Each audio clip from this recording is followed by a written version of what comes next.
తూర్పుగోదావరి జిల్లాలో టీడీపీకి షాక్ తగిలింది. మాజీ మంత్రి గొల్లపల్లి సూర్యారావు వైసీపీలో జాయిన్ అయ్యారు. సీఎం వైఎస్ జగన్ సమక్షంలో ఫ్యాన్ కిందకు చేరారు. ఎన్టీఆర్ కు వెన్నుపోటు పొడిచి పార్టీని లాక్కున్న వ్యక్తి చంద్రబాబు అని మండిపడ్డారు. లోకేష్ తీరు మరింత దారుణంగా ఉందన్నారు. టీడీపీకి సేవ చేస్తే కనీసం గౌరవం ఇవ్వలేదని వాపోయారు. పి గన్నవరం టికెట్ ఆశించి భంగపడ్డారు గొల్లపల్లి సూర్యారావు. మరణం తర్వాత కైవసం చేసుకున్నటువంటి ఆ తెలుగుదేశం పార్టీ అన్నటువంటి ఆ గొప్ప నామధేయంతో ఇవాళ ఈ రాష్ట్రాన్ని సర్వనాశనం చేయడమే కాకుండా రాష్ట్రంలో ఉన్నటువంటి మాలాంటి బడుగు జీవుల యొక్క జీవితాల్ని చిందరబందరం చేస్తున్నాడు. ఇక్కడ చూస్తుంటే చాలామంది వాళ్ళందరూ ఉన్నటువంటి ఇక్కడికి వచ్చినటువంటి చాలామంది దళిత సామాజిక వర్గాలకి నిన్న మొన్న 10-20 రోజులు 2 నెలల నుంచి ఏకదాటిన వలసలుగా వస్తూ ఉన్నారు. జగన్మోహన్ రెడ్డి గారి దగ్గరికి వైఎస్ఆర్సీపీ పార్టీలో చేరాలన్నటువంటి ఆలోచనతో వస్తూ ఉన్నారు.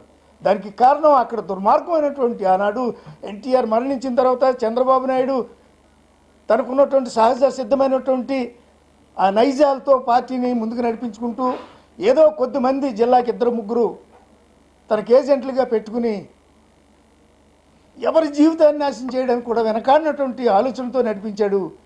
ఈవేళ ఈ లోకేష్ అన్నటువంటి పరిపాలన అనుభవం లేదు, ప్రజాస్వామ్యం అంటే ఏంటో తెలియదు, భారత రాజ్యాంగంలో ఉన్నటువంటి ఆర్టికల్స్ ఎన్నో తెలియదు, షెడ్యూల్స్ ఏంటో తెలియదు. ఒక నియంతలాగా